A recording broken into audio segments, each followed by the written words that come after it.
On this episode, I'm joined again by FPL BLACKWOLF because we have to discuss the Wolves fixtures, discussing it with one of the biggest Wolves fan out there. How are you doing today? I'm very well. How are you? Very good, very good. So we are here to discuss the Wolves fixtures. The community is going a little buzzing about it. Out of the top six, Wolves is the team looks to have a good start, and then we will look at their best phases of fixtures. Then when we look at their worst phases of fixtures as well. To start with, how long have you been a fan of Wolves, and how did it start? I've been a Wolves fan for 30 years now. I started watching when I was very, very young. I went to my first game when I was 7 years old. My brother took me back when it was Division 1, the championship now. We played Tranmere Rovers and we won 3-2, and I remember it very clearly. And from that point onwards, I've been a huge fan. So I was kind of forced to be a Wolves fan by my family. Even though I grew up in a neighboring city called Coventry, I'm actually a huge Wolves fan. I live in California now. I moved here 11 years ago.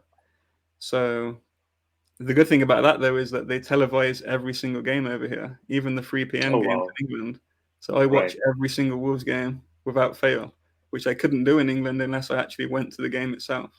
So I'm a huge fan. And how long have you been in the US? I've been in the US for 11 years now. And you have never missed watching a Wolves game? Not since I've been here now. Amazing stuff. Amazing. That's what we like to hear. Right, let's get straight into it. We will take a look at the Wolves fixtures. We'll start with the best fixture period. You have studied Wolves fixtures, and I saw a couple of tweets coming from you yesterday as well.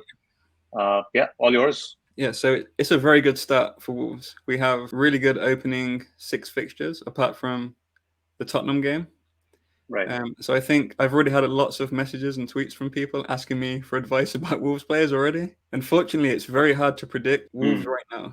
They looked really bad at the end of last season. Right. We're losing players. We're likely to lose even the likes of Neves. As of yet, we haven't signed anyone. We've been linked with people such as Nunes and Polina, who we might lose to Fulham because we just refuse to spend money, it seems. So I'm a little concerned about Wolves in terms of how well they're going to do this season. But if we have a good pre-season, if we make some decent signings, then this is a very good opening 6 fixtures. And I think a lot of people are going to want a Wolves player in their team. So it'll be very interesting when they release the prices to see how they price Wolves players.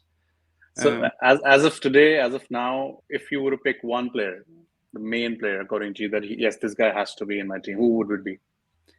Neto. Right. So I think Pedro Neto, he was injured for most of last season. So he that was a shame. Under the radar.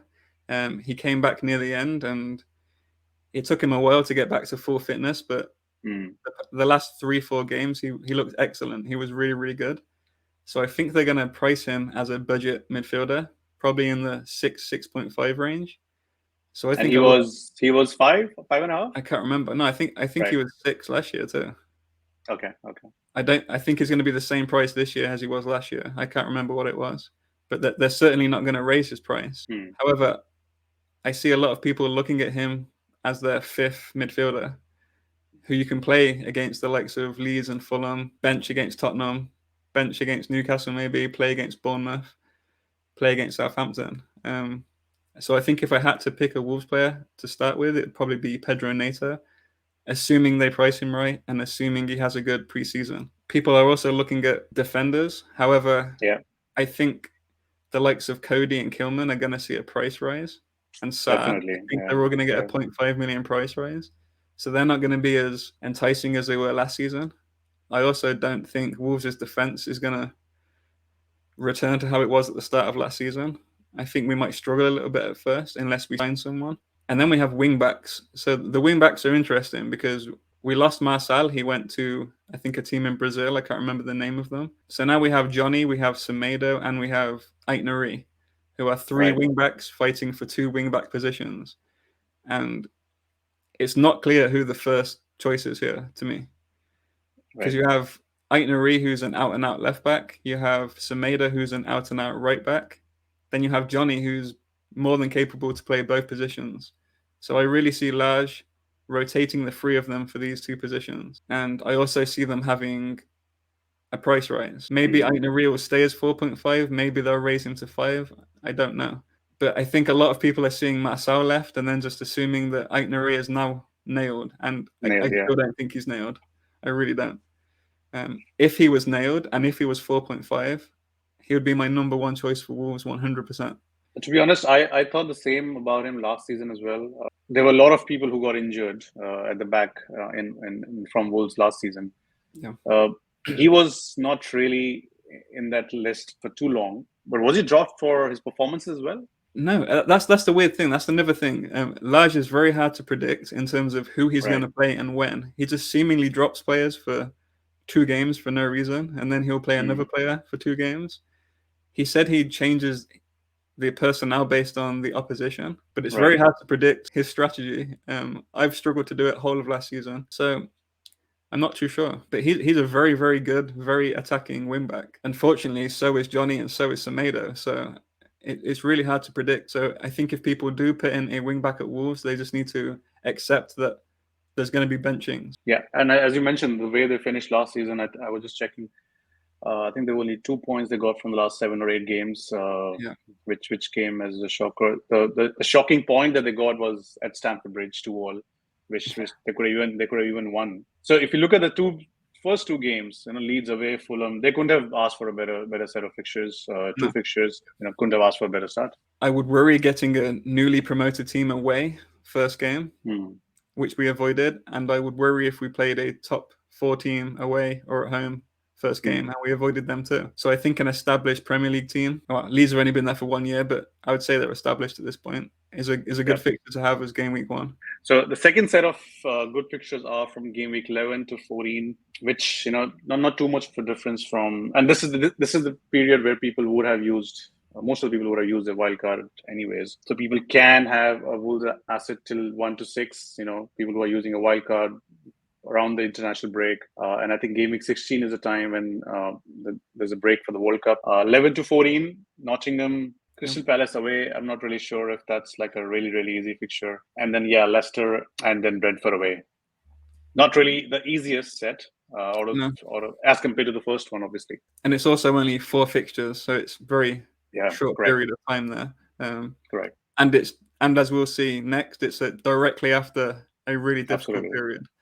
So I think, like you said, a lot of people tend to do an early wildcard around game week 7, game week 8. That's a strategy a lot of people seem to follow. I've done it myself a few seasons. I think having a Wolves player until that first wildcard is a good strategy.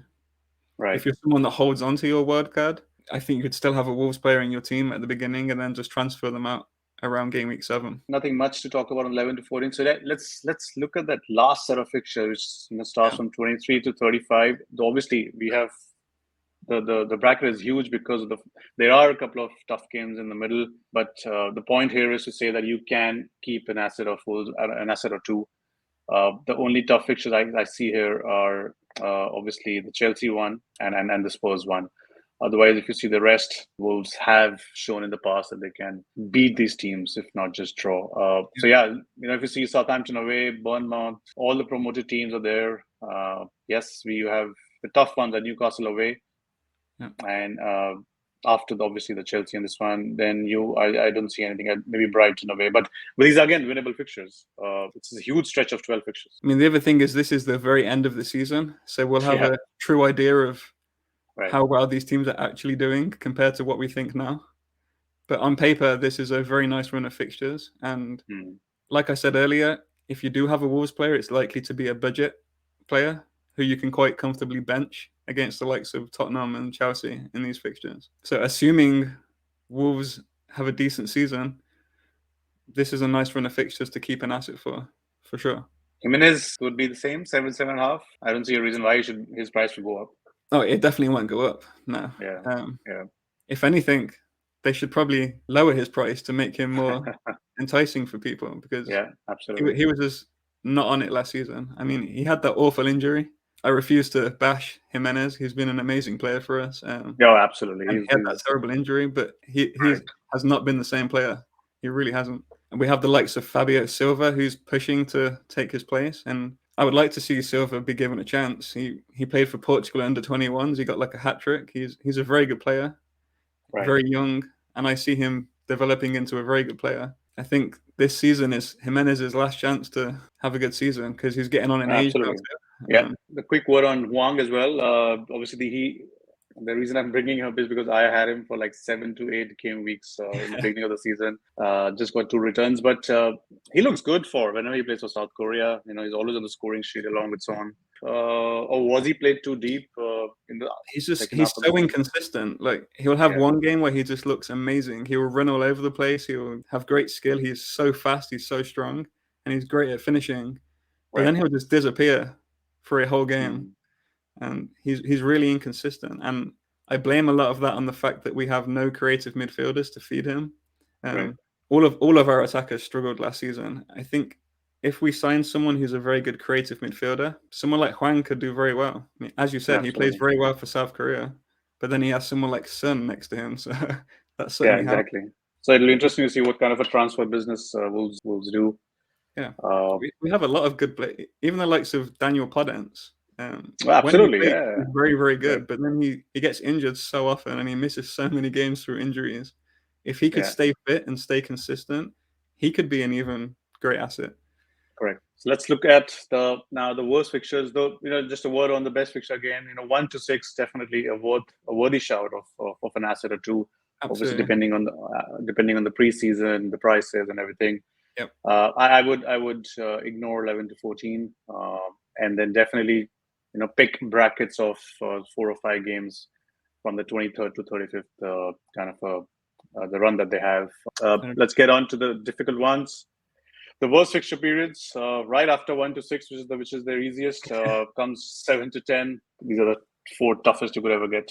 Just like I think same thing last season, we have Liverpool and Man City back to back. I think we're the only team that has that again.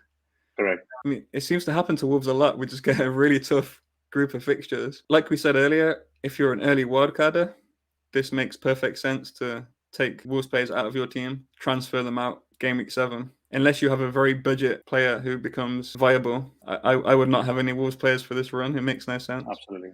Yeah. This is definitely a no-go. The next set of fixtures is 16 to 22. Again, as you pointed out earlier, City and Liverpool are back-to-back again, which is 21 and 22, which I think is right after the festive period fixtures. These are all difficult fixtures. Liverpool, Man City, Man United, Arsenal, difficult fixtures. Everton away. I mean, we'll find out. But as we said earlier, that at home they're a different team, aren't they, than they are away? Aston Villa away, big Midlands rivals. So that could go anyway. West Ham, who knows? I don't know what West Ham team we're going to see this year, and how deep they run in Conference League. Though I don't see them losing any players this season. But this will be a critical time. I think they did really well last season in the Europa as well as in the league. Though I think the Europa progression kind of hampered their chances for finishing in top 6 in the Premier League. David Moyes would definitely eye to win Conference League to get back into Europa League stages. So it will be interesting to see. A word on Bruno Lage as a non-Wolves fan. He started amazingly well. He had lost the dressing room in the last 7-8 games, especially against Jimenez. How true is that? Yeah, I heard that, and I'm not sure how true that is. There were rumors that he had a bust up with Jimenez, and I think it was Johnny. I'm not entirely sure how true that is. He seems like a very intense, passionate manager. I just don't see him having a bust up with these players. Even the players, if you look at them, I don't see any player who is super aggressive by nature. Yes, while playing you can be, but just by nature, just throwing like the likes of Ronaldo's of the world, throwing and showing dissent. Having said that, Jimenez did show signs of being a little bit of a hothead last season. He got a couple of red cards. Of course, yeah. A lot of yellows. But I think that was more frustration at himself. He had to wear this headband. He wasn't scoring. He was missing a lot of chances that he would previously have buried. I think to me it was more frustration at himself than the manager. But I could be wrong. I don't think there was a bust up. And is Adama Traore on his way back? I mean, he's coming back, but I think he'll get sold. He's on the last year of his contract. He's refusing to sign it. I don't think we even want to give him a contract. So it's either get him out now for a cheaper price, maybe 20 million, or we lose him for free next season. So I think he has to go. I think we made a very bad deal last season, sending him on loan to Barcelona with an option. I was surprised. Yeah. Barcelona on loan with an option to buy. There's no way they were going to trigger that. They realized that he's not good enough, and now we have him back, and we wasted a whole year of him. So that was a very weird decision, in my opinion. And does this last question on Wolves? Does Bruno, the manager, does he have the backing of the owners in terms of spending money? No, I think a lot of Wolves fans are very frustrated with the owners right now. They just seem to refuse to spend. I think they're treating Wolves more like a business than a football club. I mean, they run it very well, but they're just not putting funds into the actual team itself. And I think if we don't make any decent signings this summer, I think Bruno Lage is going to get very frustrated. I think Wolves fans are going to get very frustrated. And I think we're going to struggle. Just to lose the likes of Pellegrini to someone like Fulham, no disrespect to Fulham, but that should be beating teams like that to a transfer. Exactly. Especially the promoted teams, and again, with no due respect, but Wolves has finished 10th. 10th is not. It's tough to finish top 10 in Premier League these days. So it's and considering they were in top 7 for the most part of the season. Yeah, and like I said, they're treating it more like a business. So I think they were waiting to sell the likes of Neves before they put money into signings. It's just not going to work that way. You have to act fast. So I think it is a decision by Friday. I'm really hoping he doesn't choose Fulham. Is Neves? Is it inevitable to lose him now, or I thought United is after him? Then those rumors died away. Is any of the big clubs after him as well? I think a lot of people like him. I haven't seen anything concrete. I think it's likely that he leaves, but I also wouldn't be surprised if we still have him game week 1. However, at the very last game of the season, last season at Molineux, he was had tears in his eyes. He was crying. He was waving to the fans. I think he knew he was leaving. So I'd be surprised if he stays. Very happy if he stays there. No, he's been a pillar, I think, last season. He's a young guy. A lot of, I think, still best of football is yet to come from him. So listen, I hope Wolves have a good transfer window as well as the preseason. And looking at the fixtures, definitely attractive first set of fixtures. And we like we discussed, there are pockets of fixture that we can pick from. And let's hope you have as good a start as last season. I hope so. Thank you.